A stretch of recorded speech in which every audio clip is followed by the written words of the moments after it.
میرے رسول پاک صلی اللہ تعالی علیہ وسلم کے پاس جب بھی کوئی مانگنے آیا نا، حضور نے جھولی بھر کے عطا کیا، اور جس کو حضور دیتے تھے اس کی کئی نسلوں کی بھوک ختم ہو جاتی۔ کون دیتا ہے دینے کو منہ چاہیے، دینے والا ہے سچا۔ ایک صحابی ایک دن آئے، کہا یا رسول اللہ کچھ دیجئے۔ امیر لوگ آج کل شکوہ کرنے لگے ہیں، کہنے لگے لینے والے زیادہ ہیں، دینے والے تھوڑے ہیں، لینے والے زیادہ ہیں۔ امیر لوگ کہتے ہیں کس کس کو دیں، مسجد والا بھی آتا ہے، مدرسے والا بھی آتا ہے، غریب بھی آتا ہے، بیٹی کی شادی والا بھی آتا ہے، فلانا بھی آتا ہے، فلانا بھی آتا ہے، کدھر جائیں، کس کس کو دیں؟ ہر آدمی کا خیال ہے کہ ہمارے پاس دولت ہے۔ صحابی نے آ کے عرض کی حضور کچھ دیجئے، میری ملت کا جوان آج بھی رو رہا ہے کہ کبھی میری پھپھی امریکہ والی مہربان ہو جائے تو پھر میرا کام بن جائے گا، کبھی میرا ماموں جو رہتا ہے نا یو کے میں، اس کی مجھ پہ نظر کرم ہو جائے نا۔ ہمارے ہاں تو اب پیر کہتے ہیں کہ یہ 6 مرید نہ نکلے کبھی، سارے تگڑے ہیں، باقی مجھے خیر صلاح ہے، یہ 5 بندے رہ جائیں قابو میں تو کیا کس چکر میں پڑ گئے لوگ۔ بھائی سنو، یا رسول اللہ صلی اللہ تعالی علیہ وسلم کچھ دیجئے، تو حضور نے فرمایا تیرے پاس کچھ بھی نہیں۔ انویسٹمنٹ سنو نوجوانوں، انویسٹمنٹ سنو، راز سنو۔ کہتے جب تک ابا مارکیٹ نہ بیچے میں نے کاروبار ہی نہیں کرنا۔ دیکھو حضور نے راز کیا دی، انویسٹمنٹ کیا عطا فرمائی۔ کیا ہے تیرے پاس؟ اس نے کہا جی ایک پیالہ، ایک کمبل۔ ہے اتنا غریب جس کے گھر میں ایک ہی پیالہ ہو؟ اس محفل میں ہے کوئی ایسا غریب؟ چپ کر رہے ہو، یہ مطلب ہاں ہوں جی، کیوں جی؟ ہے کوئی اتنا غریب کہ ایک ہی پیالہ ہو گھر یا ایک ہی کمبل ہو؟ ہمارے تو کئی بستر ایسے ہیں جو ساری زندگی استعمال ہی نہیں ہوتے، کئی برتن ایسے ہیں جو کھولنے کا طریقہ ہی نہیں آتا۔ صحیح کہہ رہا ہوں؟ حضور نے فرمایا لے کے آ، وہ لے کے آئے تو نبی کریم صلی اللہ تعالی علیہ وسلم نے کہا کون خریدے گا بھائی؟ صحابی نے یہ نہیں کہا کہ یا رسول اللہ 2 ہی چیزیں تھی وہ بھی بیچ دینے لگے ہو، کون خریدے گا؟ ایک صحابی نے کہا یا رسول اللہ 1 دینار، دوسرے نے کہا 2 دینار۔ حضرت انس بن مالک رضی اللہ تعالیٰ عنہ کہتے ہیں حضور نے 2 دینار میں بیچ دیا، کمبل بھی پیالہ بھی۔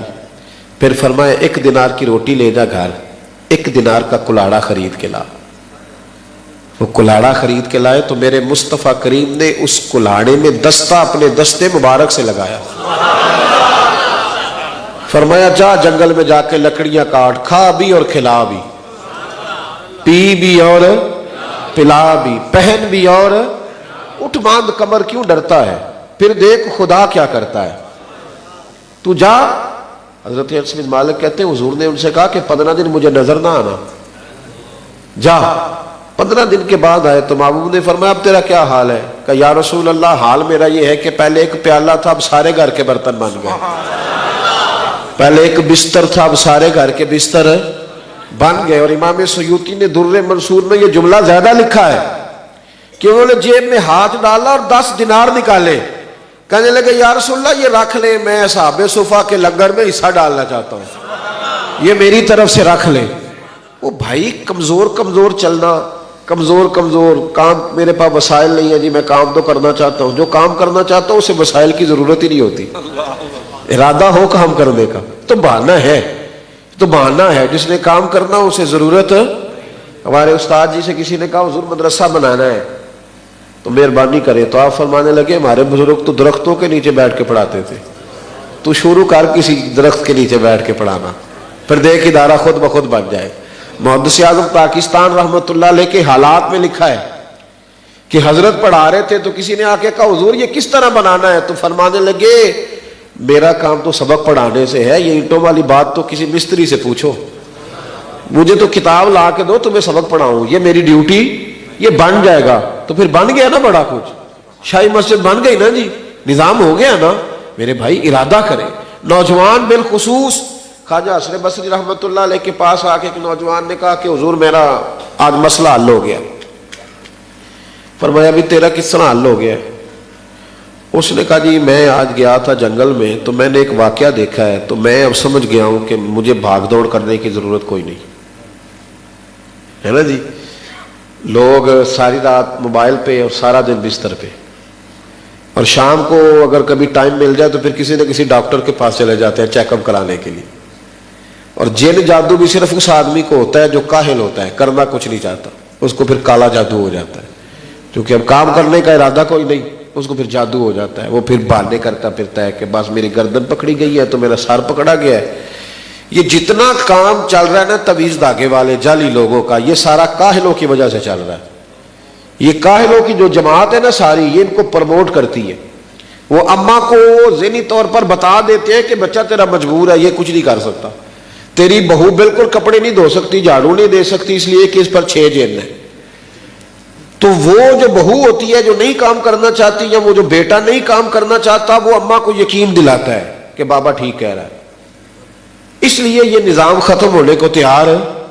ہمیں عادت ہو جائے گی جب مشقت کرنے کی، محنت کرنے کی، تو پھر یہ نظام بڑی جلدی ختم ہو جائے۔ اس نے کہا آ کے خواجہ حسن بصری سے نوجوان نے، اس نے کہا حضور اپنی محنت کرنی ہے، تجھے کیا ہوا؟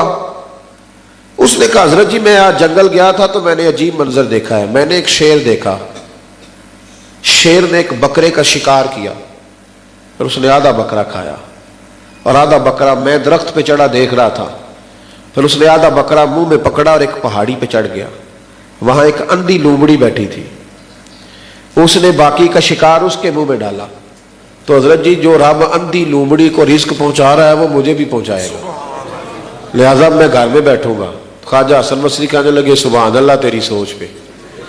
آپ فرمانے لگے کریکٹر تو نے 2 دیکھے، ایک لومڑی دیکھی ایک شیر دیکھا، تو نے لومڑی بننے کا پروگرام بنایا، شیر بننے کا کیوں نہیں بنایا؟ اور میاں شیر بن، شکار کر، خود بھی کھا اور دوسروں کو بھی، تیرا دسترخوان آباد رہنا چاہیے۔ تو نے کیا پروگرام بنایا؟ سب سے پہلے محنت کی عادت بنائے، مشقت کی عادت۔ میں برطانیہ میں تھا تو مجھے ایک نوجوان کہنے لگا کہ حضرت صاحب آپ یہ بتائیں کہ حضرت غوث اعظم نے جو دین کا کام کیا تو اس کی آپ اپنے دیسی لہجے میں مجھے ٹرانسلیٹ کر کے دیں، مجھے لمبے چوڑے مقالوں کی سمجھ نہیں آتی۔ تو میں نے کہا کہ جس طرح گاؤں میں ایک آدمی کے 6 7 10 بچے ہوتے تھے نا، تو بیچارہ غریب تھا، اخراجات پورے نہیں کر پاتا تھا، وہ 8-10 گھنٹے ڈیوٹی بھی کر کے آتا تھا، تو پھر جو آدمی ٹرالی جس نے پھکوائی ہوتی تھی نا اینٹوں کی یا مٹی کی، اس سے بھی ٹھیکہ کر لیتا تھا، کہتا تھا مجھے 600 دینا میں تیرے گھر پھینک دوں گا، کرتے تھے نا مزدور، وہ اس کو کہتے اوور ٹائم۔ تو میں نے کہا حضور غوث اعظم نے دین کا کام اوور ٹائم لگا کے کیا، اوور ٹائم لگا کے، اوور ٹائم لگا کے۔ اور بھائی بڑا مشکل ہے نا فجر کے بعد فقہ کا درس دینا، زور کے بعد حدیث پاک پڑھانا، عصر کے بعد تفسیر بیان کرنا، اور صبح 10 بجے سے لے کر زور تک بچوں کو درس نظامی کے باقاعدہ اسباق پڑھانا، اور پھر سنو عشاء کی نماز کے بعد ایک ہفتے میں 3 اجتماعات سے خطاب کرنا۔ اور اس طرح نہیں کہ میں آیا ہوں تو میں نے ایک تقریر تیار کر لی تو آپ کے سامنے بیان کر دی، 70 ہزار کا مجمع ہوتا تھا۔ ہر آدمی کو ذہنی صلاحیت کے مطابق مطمئن کرنا اتنا آسان نہیں ہوتا۔ اور حضور غوث پاک اس طرح خطاب کرتے تھے کہ قاری صاحب کا ان کا اپنا ماننا ہے، اپنی مرضی ہے، تلاوت جو مرضی کر دے، قاری صاحب جو آیات پڑھ دیں گے غوث پاک اسی کی تفسیر شروع کر دیں گے۔ پھر وہ حدیث انہیں بھی آتی تھی، غوث پاک کو بھی وہ حدیث آتی تھی کہ عابد ساری رات عبادت کرتا رہے اور عالم سویا رہے، تو درجہ پھر بھی عالم کا زیادہ ہے۔ یہ حدیث غوث پاک کو آتی تھی، یہ یاد تھی انہیں، اور میرا خیال ہے اسناد سمیت یاد تھی، تو یہ قریب سندیں ہیں نا حضور غوث پاک، یہ آتی تھی انہیں، لیکن اتنی محنت کر کے پھر بھی حضرت غوث پاک عشاء کی نماز پڑھ کے مصلی پہ بیٹھ جاتے تھے، اور 1 دن نہیں 2 دن نہیں 40 سال عشاء کے وضو سے فجر کی نماز پڑھی۔